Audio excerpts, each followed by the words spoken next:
பெயர் முருகன், நீ வள்ளி, நீ சுப்பிரமணியன், நீ வேலன், நீ பொன்னி, உன் பெயர் ராஜேந்திரன், நீ தேவயானி, உன் பெயர் ராமன், உன் பெயர் சீதா. ஓ, உனக்கு பெயர் வைக்கவில்லை என்று கோபமா? உனக்கு ஒரு அழகான பெயர் வைத்திருக்கிறேன். நீதான் கணேசன்.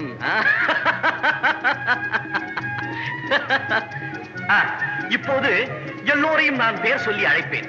ஒவ்வொருவராக வர வேண்டும். எங்கே பார்க்கலாம்? ராமா, சீதா, வாருங்கள் வாருங்கள். முருகா, வாருங்கள் வாருங்கள்.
அமுதை பொழியும் நிலவே, அருகில் வராததே நோய். அந்த பாட்டை மறுபடி நீ ஏன் பாடுவதே இல்லை? அமுதை பொழியும் நிலவுதான் என் அருகிலேயே வந்துவிட்டது. இனி நான் அதை ஏன் பாட வேண்டும்? இன்னும் பல வீடியோக்களை காண சன் லைஃப் சேனலை சப்ஸ்கிரைப் பண்ணுங்க.